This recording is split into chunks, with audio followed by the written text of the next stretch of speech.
రాష్ట్రంలో ఒకవైపు అభివృద్ధి లేదు, పరిశ్రమల రాక లేదు, పెద్ద ఎత్తున ఉన్న పరిశ్రమలు తరలి వెళ్లిపోతున్నాయి. అయినప్పటికీ ప్రభుత్వం పెద్దగా పట్టించుకోవడం లేదు. మరొకవైపు ఉద్యోగులందరూ కూడా రాష్ట్ర వ్యాప్తంగా వారికి ఇచ్చిన హామీని నిలబెట్టుకోవాలంటూ పెద్ద ఎత్తున నిరసన వ్యక్తం చేశారు, ఆందోళన వ్యక్తం చేశారు. అయినా పట్టించుకోలేదు. మరొకవైపు ఆశా కార్యకర్తలు ఆందోళన నిర్వహించారు, ఇటు అంగన్వాడీ వర్కర్స్ నిరసన వ్యక్తం చేశారు. అయినప్పటికీ వారి సమస్యల గురించి కానీ ఎక్కడ పరిష్కారం చూపిద్దామన్న ఆలోచన కూడా ప్రభుత్వం చేయలేదు. కానీ వారి సొంత సైన్యంగా భావిస్తున్న వాలంటీర్లకు మాత్రం పెద్ద ఎత్తున తాయిలాలు ప్రకటిస్తున్నారు. 392 కోట్ల నజరానా ప్రకటించారు.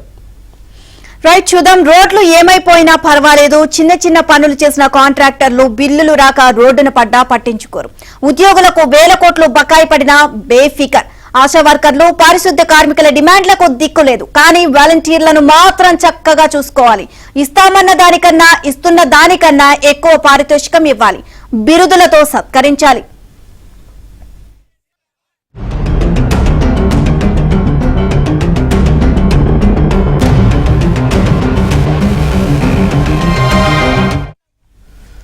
ఎందుకంటే వారిని వాలంటీర్లుగా కంటే తమ సొంత సైన్యంగానే వైసీపీ భావిస్తోంది. భావించడం కాదు, మీరు మా సైన్యమే అని ముఖ్యమంత్రి వైఎస్ జగన్మోహన్ రెడ్డి ప్రకటించారు.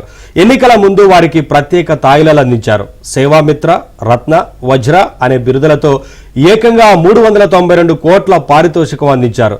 అందుచేత వారు తనకు రుణపడి ఉండాలి అని తేల్చేశారు. ఇదే 400 కోట్లతో ప్రభుత్వ ఉద్యోగులు, చిరుద్యోగులకు సంబంధించిన అనేక సమస్యలను పరిష్కరించవచ్చు. కానీ అవన్నీ పెండింగ్. వాలంటీర్లకు మాత్రమే వరాలు.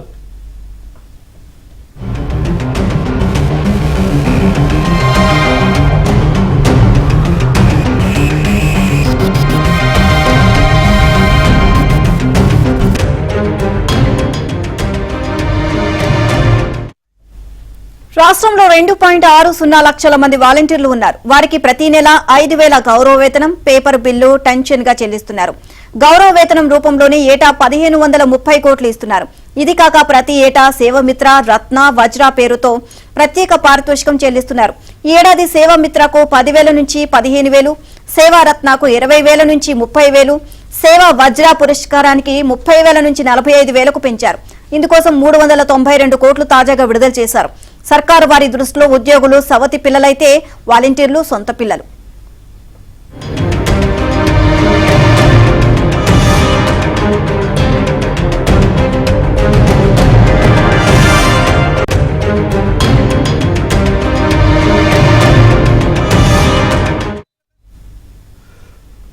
ప్రతి ఏటా స్వాతంత్ర దినోత్సవం రోజు జిల్లాల వారీగా, శాఖల వారీగా అసమాన ప్రతిభ కనబరిచిన ఉద్యోగులు దాదాపు 100 మందికి సీఎం చేతుల మీదుగా అవార్డులు ఇవ్వడం సంప్రదాయం.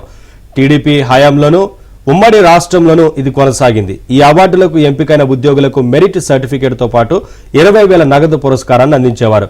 ఈ సర్టిఫికేట్ బయట శాఖల్లో ఉద్యోగం చేయడానికి, ఐఏఎస్ కన్ఫర్మేషన్ జాబితాలో అదనపు పాయింట్లు తెచ్చుకోవడానికి ఉపయోగపడేవి. ఇదే అంశానికి సంబంధించి మరిన్ని అప్డేట్స్ మా కరెస్పాండెంట్ సత్యానాడి తెలుసుకుందాం. సత్య, మిగిలిన ఉద్యోగులపైనేమో సవతి తల్లి ప్రేమ, అలాగే వాలంటీర్లకు మాత్రం వల్లమాలిన ప్రేమ చూపిస్తుంది వైసీపీ సర్కార్. ఓవరాల్ గా అప్డేట్స్ ఏంటి? నీలిమ, వైసీపీ సర్కార్ వాలంటీర్ల విషయంలో ఒకలాగా, మిగతా ప్రభుత్వ ఉద్యోగుల విషయంలో మరోలాగా వ్యవహరిస్తోంది.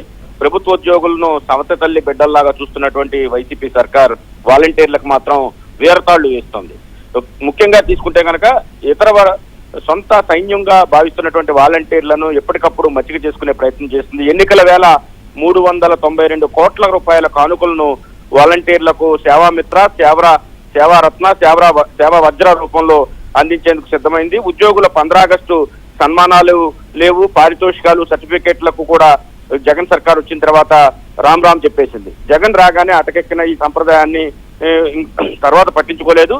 ఉమ్మడి రాష్ట్రంలోనూ అదేవిధంగా తెలుగుదేశం పార్టీ అధికారంలో ఉండగా 15 ఆగస్టు వేడుకలప్పుడు ఉద్యోగులకు సన్మానాలు చేసి 20,000 రూపాయల పారితోషికంతో పాటు సర్టిఫికేట్ ఇచ్చేవారు. దీన్ని కన్ఫర్డ్ ఐఏఎస్ సమయంలో దాన్ని లెక్కింపు కూడా చేసి వారికి ప్రమోషన్లు కూడా వచ్చే పరిస్థితి ఉండేది. అయితే వాలంటీర్ల కోసం భారీ ఎత్తున 392 కోట్లు కేటాయించినటువంటి జగన్ సర్కార్ సరెండర్ లీవుల పేరుతో ఉద్యోగులు పెట్టుకున్నటువంటి అప్లికేషన్లకు 300 కోట్లు ఇవ్వలేకపోతుంది.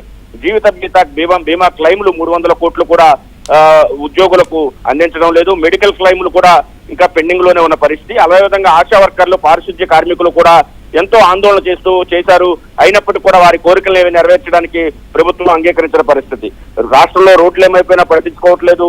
చిన్న చిన్న పనులు చేసినటువంటి కాంట్రాక్టర్లకు కూడా బిల్లులు చెల్లించడానికి వెనకాడుతున్న సర్కారు వాలంటీర్లు, సొంత సైన్యమైనటువంటి వాలంటీర్లకు మాత్రం భారీ మొత్తంలో నజరానాలు ప్రకటించింది. ఉద్యోగులకు వేల కోట్ల రూపాయలు బకాయిలు పెట్టి ఆశా వర్కర్లు, పారిశుద్ధ్య కార్మికులను నానాహింసలు పెట్టి వాలంటీర్లకు మాత్రం మొత్తం ప్రభుత్వ ఖజానాను దోచిపెడుతున్న పరిస్థితి అయితే ఉందంతగా ఉద్యోగులు ఆరోపిస్తున్న పరిస్థితి. మొత్తం మీద 1530 కోట్ల రూపాయలు 5,000 రూపాయలు చొప్పున, అదేవిధంగా పేపర్ బిల్ రూపంలో వారికి సంవత్సరానికి చెల్లిస్తున్నప్పటికీ కూడా అదనంగా గతంలో ఇచ్చే సేవామిత్ర, సేవా రత్న, సేవా వజ్రాలకు కూడా పారితోషికాన్ని పెంచుతూ 45,000 వరకు కూడా పెంచిన పరిస్థితి అయితే ఉంది. ఈ విధంగా ఈ పారితోషికాన్ని పెంచుతూ ప్రభుత్వ ధనాన్ని సొంత ప్రయోజనాల కోసం, రేపు ఎన్నికల్లో వారిని వాలంటీర్లను వైసీపీ కార్యకర్తలుగా వినియోగించుకోవాలని ఆ పార్టీ నేతలే చెబుతున్న నేపథ్యంలో సొంత పనుల కోసం ప్రభుత్వ ధనాన్ని దుర్వినియోగం చేస్తున్నారని విపక్షాలు ఇప్పటికీ ఆరోపించాయి. దీనికి సంబంధించి కేంద్ర ఎన్నికల సంఘం కూడా స్పందించి వాలంటీర్లను ఇట్టి పరిస్థితులు ఎన్నికల విధుల్లో కూడా ఉంచడానికి వీల్లేదని కూడా చెప్పిన పరిస్థితి. అయినప్పటికీ కూడా వాలంటీర్ల విషయంలో ప్రభుత్వం మాత్రం తన వైఖరిని కొనసాగిస్తుంది. వారిని అడ్డం పెట్టుకుని వచ్చే ఎన్నికల్లో గెలిచేందుకు ఇప్పుడు ఈ పారితోషికాలు భారీ ఎత్తున ప్రకటించినట్లుగా కూడా మనకు అర్థమవుతున్న పరిస్థితి అయితే ఉంది. నీలిమ.